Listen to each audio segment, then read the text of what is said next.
আসসালামু আলাইকুম। Welcome to khadiza'swittyrecipe। ইফতারিতে কিংবা ইভিনিং স্ন্যাক্সে বেগুনি বেশ জনপ্রিয় একটি নাম, কিন্তু অনেকেই হেলথ ইস্যুর জন্য এই বেগুন অ্যাভয়েড করে যান। তাই আজকে আমি আপনাদের জন্য নিয়ে এসেছি বেগুন ছাড়া বেগুনি। তো কিভাবে বেগুন ছাড়া বেগুনি হয় চলুন দেখে নেই। আজকের এই রেসিপির জন্য এখানে আমি মসুর ডালের বেসন নিয়েছি, আর বেসন লাগছে 1.5 কাপ। এতে দিয়ে দিচ্ছি লবণ স্বাদ মতো, মরিচের গুঁড়া আধা চা চামচ ও জিরা গুঁড়া আধা চা চামচ।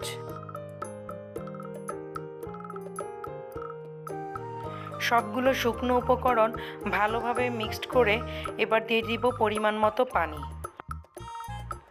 1.5 কাপ বেসনের জন্য এখানে আমি নিয়েছি 1 কাপ প্লাস 1/4 কাপ পানি। পানি অ্যাড করার পর খুব ভালো করে হ্যান্ড বিটারের সাহায্যে একটা ব্যাটার তৈরি করতে হবে, কোনো রকম লাম্পস যেন না থাকে। আর ব্যাটারের টেক্সচারটা খুব বেশি ঘন বা পাতলা করা যাবে না। এবারে চলুন দেখি বেগুনের অল্টারনেটিভ আমরা কি ইউজ করছি। এই হচ্ছে ঝিঙাগুলোকে বেগুনির আকারে কেটে নিতে হবে, আর এর মধ্যে স্বাদমতো লবণ দিয়ে হালকা করে মেখে নিতে হবে। আর এই কাজটা করতে হবে ভাজার ঠিক একটু আগেই। আর বেগুনির মতো করে ঠিক কতটুকু পাতলা করে কেটে নেবেন সেটা নিশ্চয়ই ভিডিওতে দেখেই আপনারা বুঝতে পারছেন।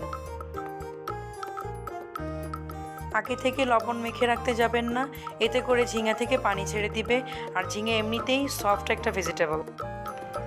এখন ঝিঙাগুলোকে বেসনে ডুবিয়ে আগে থেকে চুলার হাঁড়িতে মিডিয়াম আঁচে গরম করে রাখা তেলে এক এক করে ভেজে নিব। বেগুনি, ঝিঙানি বা আলুর চপ যাই বলি না কেন, এগুলোর জন্য ব্যাটারের টেক্সচার এবং চুলার আঁচ খুবই ইম্পর্ট্যান্ট। চুলার আঁচ মাঝারি থাকবে আর টেক্সচারটাও মিডিয়াম হতে হবে, এতে করে বেশ ভালো একটা মচমচে ও ফুলকো ভাব চলে আসবে, আর কোনো বেকিং সোডারও প্রয়োজন হবে না।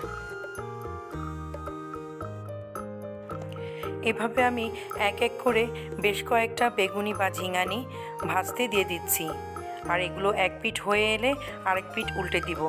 এভাবে এক এক করে মচমচে করে ভেজে তুলে নিব।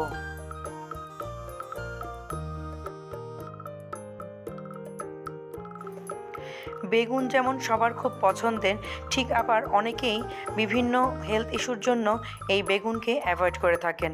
তবে আজকের রেসিপিটি তাদের জন্য যারা বেগুনের জন্য বেগুনি খেতে পারেন না।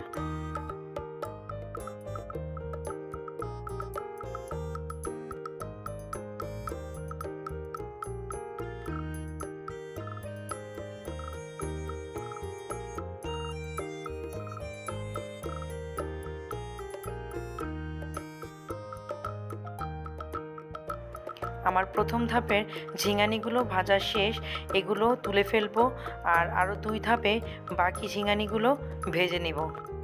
ঝিঙা যেহেতু একটা সফট ভেজিটেবল, তাই আপনারা চাইলে এই বেগুনির ব্যাটারে বেসনের পাশাপাশি চালের গুঁড়াও মিক্সড করে দেখতে পারেন।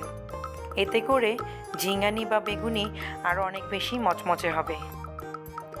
তৈরি হয়ে গেল আমাদের গরম গরম বেগুন ছাড়া বেগুনি বা ঝিঙানি। আশা করি আপনাদের সবার রেসিপিটি ভালো লেগেছে।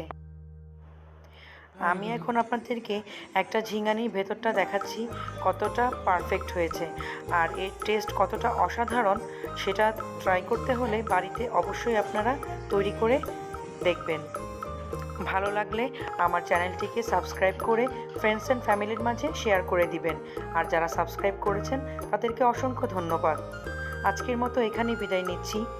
নতুন কোনো পর্বে আবারও কথা হবে। সে পর্যন্ত সবাই ভালো থাকবেন, সুস্থ থাকবেন। আল্লাহ হাফেজ।